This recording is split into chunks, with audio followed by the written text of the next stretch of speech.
round of questions before we open up to the floor, right?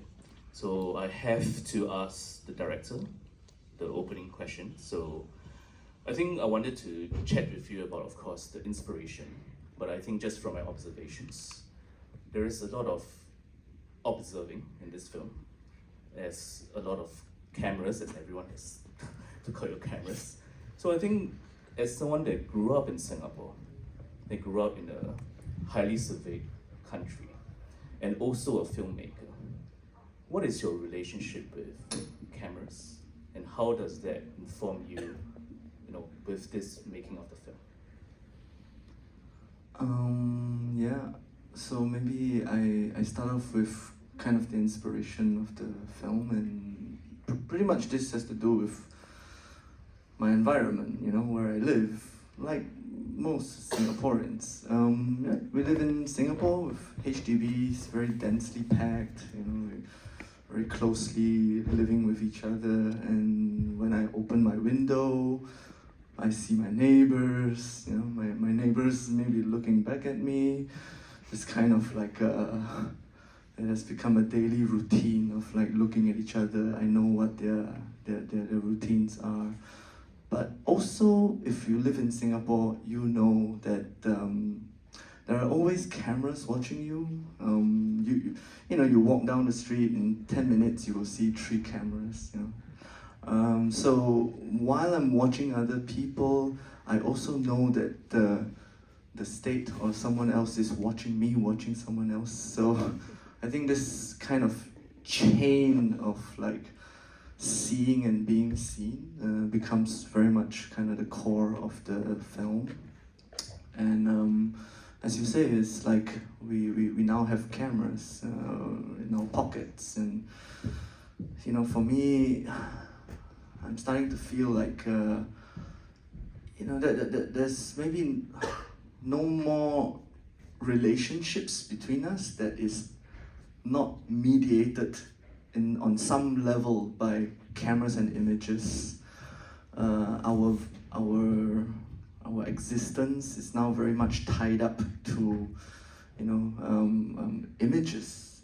Sometimes I even feel like our images has now become more real than who we are. So these are kind of the ideas that went behind the film. We are definitely living in a moment now that is quite unprecedented in terms of being seen by the state, by surveillance, by big corporates, by each other also. Meanwhile, we are also watching each other through our social media and everything. So this kind of seeing and being seen is unprecedented. It's very intense. I don't think we human race understand where this is taking us. We don't understand the effects it has on us, because for me it's quite unprecedented. And I think making this movie is kind of my reflections on all these things. Yeah. And I would like to also ask Jian He, our lead actor. So I'll ask the question in English, then our interpreter will interpret this in Mandarin for him. Yeah. So for Jian He, this is your first time in Singapore making a film, right? And this is the kind of introduction you have to Singapore through this film. So maybe my question first is, what is the experience like working with a director in a kind of like Singapore production? And also, what are your impressions of Singapore because of this film, of how Yeo Siew-Hua has interpreted Singapore for you? I'll invite Judy to interpret this. Yeah. 建和这几个问题哦，首先就是这是第一次在新加坡拍摄电影嘛？那你在这里呢和我们的导演杨导演一起合作，他对你来说就是塑造了一个怎么样的一个印象呢？对新加坡来说，另外呢就是和本地的团队一起合作，整体的感觉体验是怎样的？首先我本来在台北的金马影展就看过导演的作品，然后他的第一部电影我本来就很喜欢。那这一次其实是我觉得缘分很有趣。我9年前就有电影来过新加坡影展，然后这一次我们总共前后拍摄待了1个半月左右，然后我才让我更深入知道新加坡各个地方，然后比方说有 Little Indian 啊，然后有泰国区，有各种不同的族群，然后我觉得跟导演合作很有趣。我觉得我自己不是在演一个角色，我只是一个媒介，我只是一个枢纽，然后去讲一个地方的故事。然后这样子的创作方式是让我觉得很特别、很有趣的。It's very interesting because it isn't the first time I've been here to Singapore. I was here 9 years ago for the first film festival, and also I've already watched Director Yeo's film, which was his first film, The Land Unimagined. So for that, I really enjoyed his work. And for Stranger Eyes, the story, the narrative is very interesting to me. We spent about 1.5 months in Singapore filming. I saw many places because of the script and the settings. I get to visit various places in Singapore like Little India, Golden Mile, and it is a multiracial country. The cultural aspect here just allowed me to be a lot more exposed. So for this character and the role itself within Stranger Eyes, it's not just a character or role that I'm playing, but I'm really used as a tool within the story to tell the narrative, what he endeavors to tell. Next question is for Li Kangsheng Kangge. Yeah. So I think people who are familiar with your performances know that you often use silence as a way to express or to act. So I think in this film, similarly, there's a lot of non-dialogue scenes and where you have to use your face to express the ideas of this film. So I'm just curious, what are some directions from the director that he gave to you for this performance, and what other ideas did you bring to your performance with this idea of non-dialogue acting? 康世老师，就是您在过去的一些作品，经常都会用沉默啊，不用语言来去表达，用你的肢体语言来去演示。那在这一部电影里头，同样的你也是比较少需要说话，就是对白方面你的那个就比较少。那你是怎么样去用你的面部表情、肢体语言来去表达这一些想要说出来的一些情景呢？那在导演他在拍摄的时候，给予你哪一些方向或者是指导呢？或者是你自己有带一些什么样的想法来去诠释你的这个角色？因为我长期都是跟蔡明亮导演合作，所以我对于那种长镜头已经非常习惯。对，所以拍《末世录》的时候，我只是一个跟踪还有偷窥者，所以没有太多的对白，只有跟家里的妈妈会对一些话，然后就碰到灵幻梦露。对，我觉得，应该导演给我们有比较大的空间，我们都可以拍摄的时候都会先商量要讲什么台词，因为我们都是台湾的演员，对我们之前有跟导演沟通过，可以不必讲新加坡的语调，对，让我们自然一点。他也不太标示我们在新加坡拍的，只是一个东南亚某一个城市这样的，所以我们表演的时候就比较舒服，对。Before coming into this role for Stranger Eyes, I actually had quite a long-standing experience and collaborations with Tsai Ming-liang director. So I'm very used to long shots, if you know my background and the productions that I've actually done. So for this role within Stranger Eyes, I'm actually a stalker. I follow individuals, so the role didn't really require that much dialogue. Didn't have to say too much except to speak to my mom and also the lady cast. So it kind of like allowed me that creativity. So director Yo, he gave me that space. Before we filmed, we actually had the opportunity to discuss. He gave me this creative space. It's not really about confined within the Singaporean style of expression, but to see ourselves as within a city in Southeast Asia, and that allowed me to be a lot more comfortable and at ease in playing this role. I'll let Judy take a break because I'm gonna direct the question to Xenia now. Yes. So I think Xenia, this perhaps is quite a different role for you, if I imagine. So I mean, from my understanding of your past works, you have acted in dialogue-heavy, maybe more expressive roles. Or this time around, I think throughout the whole film, there's a lot of observations, silence, a lot of internal, I guess, acting. So again, I think almost the same question. What did director Yo, what directions did he give you? And also what ideas did you bring into this role while knowing the background of yourself as a daughter to Li Kangsheng Laoshi? I think the emotional scenes were definitely different from from my past works, where it is very outward.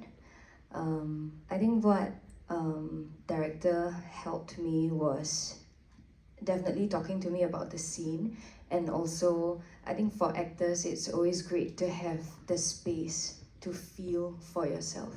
And I think not just the director, I think the crew also. I remember when I was filming the scene where I finally realized that all these CDs were my dad stalking me. I think that moment it's a scene that I worry a lot about. So I was taking my time, just walking out of the set just to get myself ready. And I think the director and the crew, they were really sensitive as well as to when I was ready for it, and the timing and everything was just perfect. So when we wrote, and it was a great performance for me, because I could feel and I could express in front of so many people watching a blank screen. Yeah. That's interesting to know. Yes. I'll just throw one more question to Siu Hua before I open up to the floor. So I want to talk about maybe the tone of this film.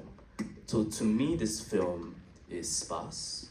It's on the colder side, and there are motives of artifice with this film. I mean, namely with the coldness in the tropics. I mean, scenes where at ice skating rink or at Snow City, I think. So this motif of the snow within this film. Would you like to comment on these motifs and this notion of artifice, if I'm reading this correctly? Thanks for pointing this out. Nobody has asked me this before. I think for one, we kind of set the story in December. So at some point, I figured, maybe this is a Christmas film. Well, it's pretty appropriate because we just opened with a Christmas tree last night at Capitol Theatre. So yeah. Yeah, you hear Christmas jingles in the supermarket scene, and there is this something about the cold. It's just a personal fascination of my own. I mean, you live in the tropics, you live in Singapore, you know this kind of heat that gets to you. It's in all my films. Yeah, even previous in Land Imagine, the discussion of the air conditioning. Yeah, so this idea of an imagination or a kind of fantasy that we build ourselves. I mean, this snow city that has been operating for the last 30 years. I don't even know if they changed the snow, but it's been there. Our own imaginations of this winter wonderland, that we surround ourselves with, just because we live in this heat. I'm sure if you present this to someone from Sweden who will hate the cold, you know, they see this from another angle and they would love the tropics. But for us, you know, we create this kind of artifices around us.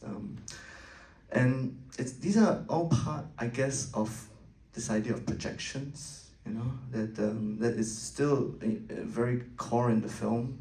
I mean, it's not direct and nobody's saying this out, but the idea of like a projection of that other, you know, that thing that you don't have, right?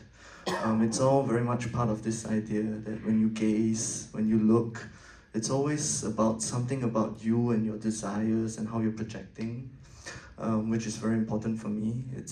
You're never, let's put it in another way, you're never actually just watching something that is purely objective. You know, to make meaning and sense at the person that you're looking at, you have to at some level project also some form of your own humanity onto what you are seeing. And maybe after a while, all you're seeing is yourself, you know. I think this idea is sort of runs through the film.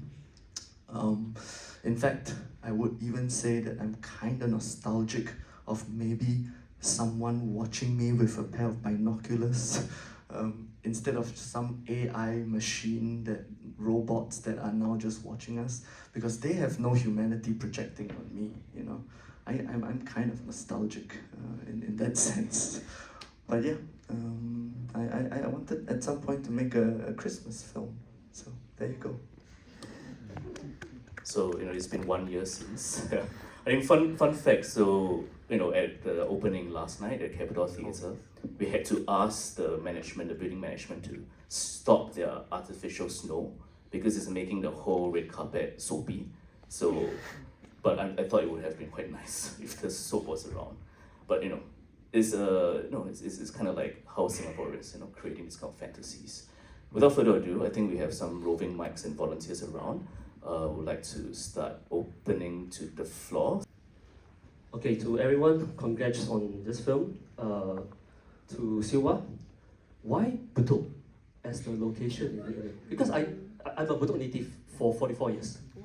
So to see that, you know, as part of the crime, distance, yeah, it's a new narrative, you know, because as a Singaporean, we always feel east and west. The east side will feel the west side is cold. The west people will feel the east is cold. So I would like to know more about that.康生老师，你第一次来新加坡，你第一次不是说第一次，你来新加坡拍戏，第一次进入国宅区来拍摄，你对于新加坡的国宅的那个印象是什么？谢谢。So maybe we'll invite Judy to translate the question in English first. Is that right? Yeah. Okay. You mean the OK 就是先问一下康老师，我先把它翻译成英文哈。So it's the first time for Kang Shen 老师 to be filming in Singapore, walking into our neighborhood. So what is his impression of, you know, Singapore's neighborhood? Yeah, somewhere that our locals. It's a very local place for him. Yeah, what's the impression? 我觉得我曾经去过新加坡的国宅，也有去过马来西亚的国宅。对，马来西亚蔡导常跟我说，他们以前住的是7层楼。对，那我到新加坡也是蔡导的姐姐的侄儿住在这边。对，然后我第一次去不是因为拍戏，就是去他家做客，然后加上这次拍戏，就觉得这个环境还蛮不错的，对。那像我们台湾的国宅都是盖的不够多，所以我们年轻人都比较难于买房子，因为收入不多，然后房价又贵。我觉得新加坡的措施反而比较好，对于年轻人来说，你们不觉得吗？ invite Judy to interpret that first. 相较台湾是比较之下。 Right, I've actually been to very local residences, neighborhood in Singapore and Malaysia. In fact, I used to visit Tsai Ming-liang's, his sister's place, nephew, who lives here. So I remember that he said he used to stay on the 7th floor. I think it's really a very nice environment that Singapore has in terms of public housing. In Taiwan, we don't really build enough or provide enough public housing for our people. I think it's really difficult for the young people in Taiwan to own and afford their own homes. So perhaps Singapore has done well in this aspect that something that we can look at, it's something positive that we can afford to have homes. Yeah. 我上次来拍戏的时候，有去蔡导姐姐的侄儿，他申请了一个很棒的一个国宅，好像是李光耀那最后盖的那一栋，很高的那一栋，我有去参观过。 In fact, the last time I visited Director Tsai's sister's nephew who lives here, he managed to purchase a flat that was in late Mr. Lee Kuan Yew's last GRC area. Is this an HDB block? Yeah, it was quite a famous one. Duxton and Pinnacle, if I'm not wrong, it should be that one. Yeah, Chris. I will clarify privately with him how difficult it is for, Yeah. for young people to 这边房价很贵哦。其实这里房价很贵，他稍后会跟你解释一下。其实，在新加坡要购房也不太容易。The question of Bedok. So I was staying for a long time in let's call it the east, not exactly in Bedok, but closer to Katong. And that's why you see I want to Katong featured. But more importantly, that wasn't as important a concern. But for me, what was interesting was like we were looking for the right apartments to shoot this film. That is the main location. It's kind of the character of the film, right? Of course, if you notice, there is like sort of an older type of apartment and then the newer type of apartments, right? So, this film, it looks kind of simple to shoot, but I assure you it is really difficult. Difficult in the sense that to find this location, it's actually really difficult because not only do we need the right apartments of the right size and the right look, facing each other right across, we also needed to make sure that we get the right units that would look at the right height. Okay?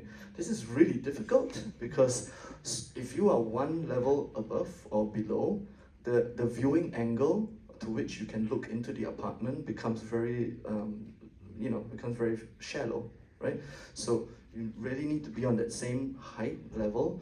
But what is even more difficult is that the two units are actually with people living still, and we needed to shoot for more than 2 weeks in these apartments, and the owners of these houses have to be moved to a hotel and be willing to be housed in a hotel for 2 weeks at exactly the same scheduled calendar date.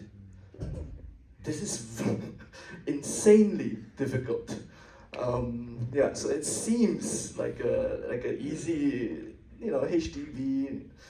Actually, that's what I set out to do. I was like, my previous film was Industrial West. I want to make a simple HDB film now, and then end up, no, it was not simple at all. Thankfully, I had a really wonderful team. They went to knock on doors one by one, all right? Went to bother everybody so that we can get the right location, because without this perfect, ideal location, this film cannot exist, right?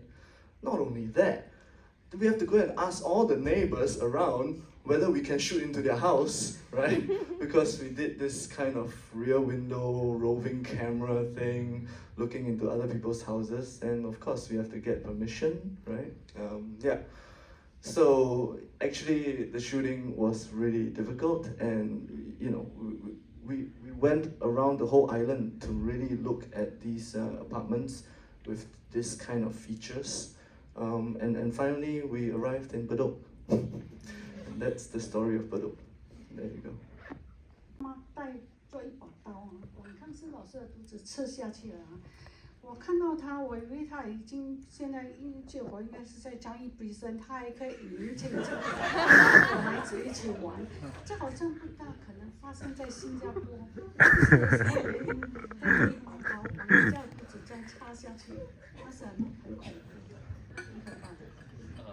Quick translation.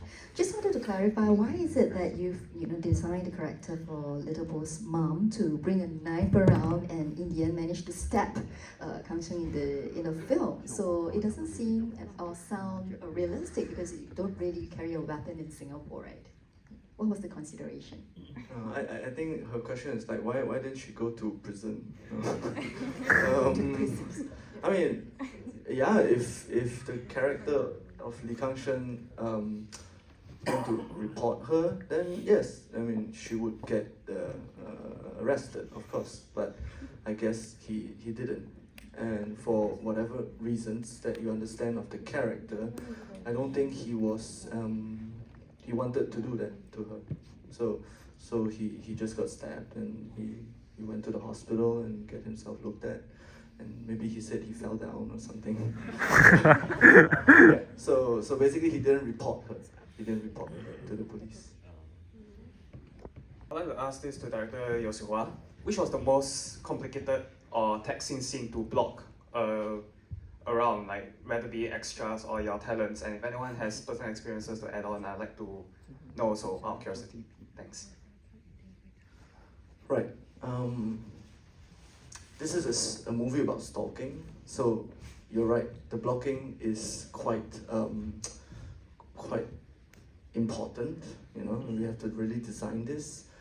I would say one of the most difficult in terms of like you really don't know what's gonna happen is us really just shooting out in let's say like Bugis, these streets, and people are walking. We had no control. Basically, people were just walking. Like we couldn't close off the whole of Bugis, the market, to do this scene. And so we were just shooting with everyone, and we have an amazing crew with my DOP who managed to become one with the crowd and managed to do this. I mean, it's something that we have been doing even with my previous film with Land Imagine with the migrant workers. Like, I think a lot of times we throw ourselves in these kind of setups that are not controlled, but at the same time, it's also something beautiful comes out of it, like this kind of natural chaos that we had to navigate and negotiate, and for me that's very interesting. But at the same time, it really tests the kind of blocking skills of the actors who really needed to work with a total chaos of situations that we could not block off. But I would also mention a scene that I particularly love, and that's the scene of the supermarket. So in the scene of the supermarket, it's really interesting because we had to shoot this without any crew also, because it's live, like what we're shooting, and you see all the cameras on all the surveillance cameras, and so we had to put our iPhones and everything, also make use of the actual surveillance cameras just to capture this whole scene. And we blocked it with the actress, but at the same time, again, all the crew had to be outside of the supermarket, and we had to let her like do her thing. Meanwhile, tried to recreate it, as we shot the supermarket scene, but this time with a controlled setup. And so this thing for me was it was both very design, but at the same time we had to really work with the space You know, if you understand this supermarket, it's really small, and you know how she is going to navigate each corner. That was very important for us. Yeah, and I gave a lot of space for the actress to do this. Yeah. Does anyone have? Hi, thank you so much for this film. I had to study your film in school, honestly. Yeah, so I was also an extra on set actually, but anyways, I was really curious because like this film is very Singaporean, like I related to it lah. And when I look at, like you're always talking about looking and then like being looked at. So like, that one is the lens through which you created this story. It reminded me a bit of Hirokazu Koreeda Sensei no Monster. Monster by Hirokazu Koreeda, because it was also a story that unfolded in a kind of similar way. It reminded me of that. So I was curious, because this is the storyline, but I think in the heart of the story is a story about love. Like that's what I saw. There were familial loves, there were loves that came out in the wrong way, and people trying to take care of the ones they love. So my question for the actors and also maybe the director is, how do you guys like see love in your life? How do you want to be loved? And how do you get that love? Thank you. Maybe we'll ask Judy to quickly translate it to the actors. Yeah. OK，很快的，就是说他其实是一个新加坡人，很感谢你们就是拍摄参与这部电影，就感同身受啊，因为是一个很代表性和新加坡人都可以就是感受得到的一部电影。那他虽然就说到，其实跟另外一部电影，他觉得看到那个整个故事的解说呢是有一些相同的，但是最重要的是在这一部电影里头哈，他是认为说这个末世录呢说的就是一个爱情呢，就是里头还是有一个故事线，就是爱。那有的时候我们表达爱的方式可能不一定是正确的，就比如说这一部呢，就是那个父女的之间，或者是我们对待别人的想要表达的方式不一定是正确的。那你自己对爱情的那个观点是怎样的呢？你觉得你比较想要被爱的那个方式又是什么？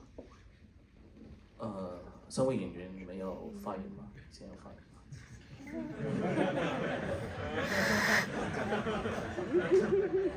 好，接下来。这里指的爱情是什么的爱情？就各种各样的爱，你生活当中的。So all kinds of love that you experience in life. 我自己本身吗？还是？就是你比较想，你觉得别人对你，就是你什么时候，或者是什么方式会让你感受到爱，或者是你觉得你想表达对别人的爱意的话，你自己用什么方式你才觉得是最正确的？比如这样子。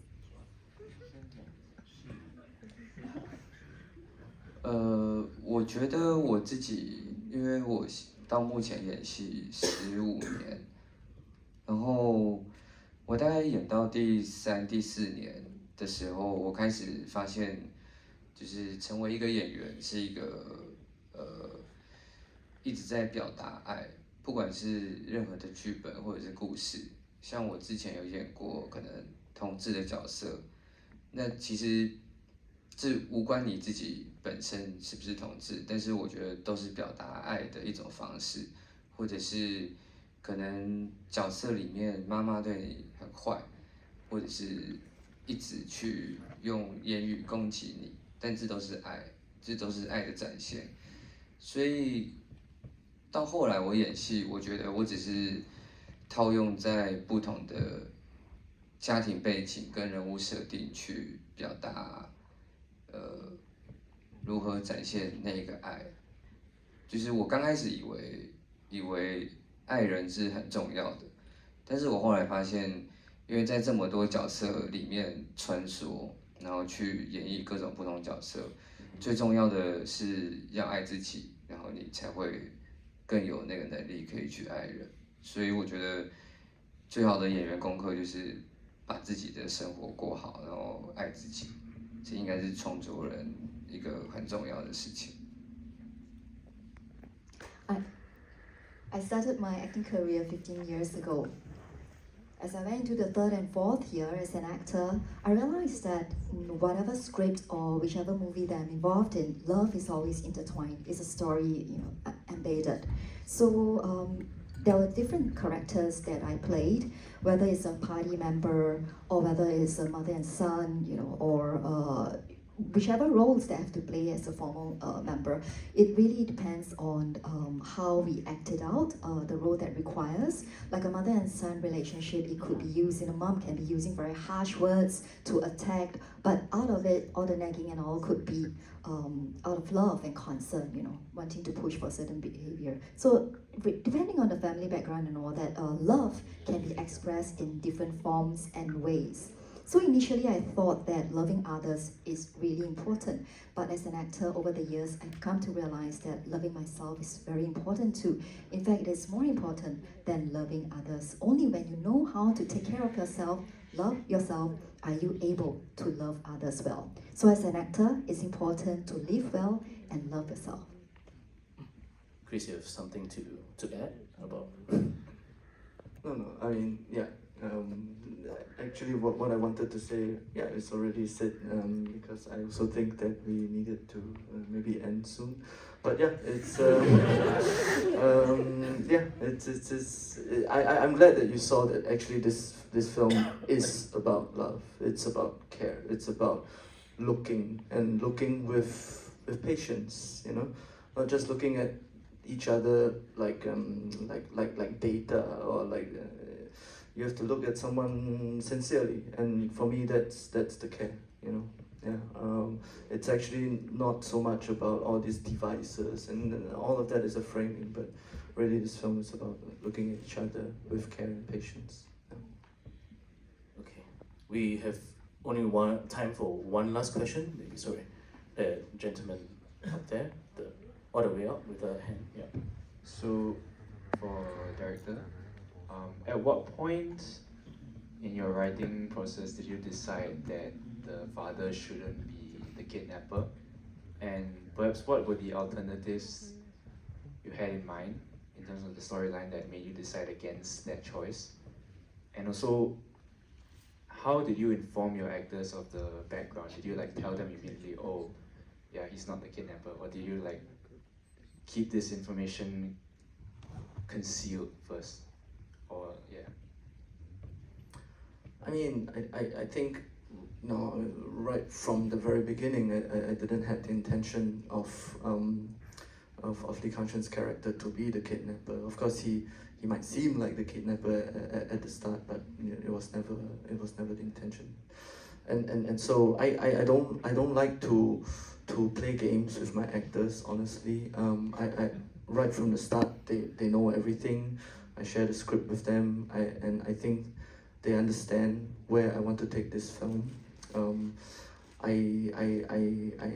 don't like to play these kind of games with my actors. I mean, I want to respect what they do and how they present their characters and interpret them. Yeah. Okay, I'm gonna end off with just one last question for director. So I read in your interview, one of your interviews about this film, you said this, that the aftermath is important, aftermath maybe after the film, because it's here we start to think about what has come to pass. For you, or you say for me, what's more interesting is when the plot ends and when real life begins. So with that, since the movie has just ended and we're back to reality, what do you hope for the audience today to take away from this movie? Oh wow, that's a big question. Maybe, if anything, is just to continue what I was saying. I feel like we have maybe lost some kind of relationship with how we are looking these days. We've sort of replaced seeing with scrolling. We're no longer sort of paying attention to what we're seeing and to the people we're looking at. And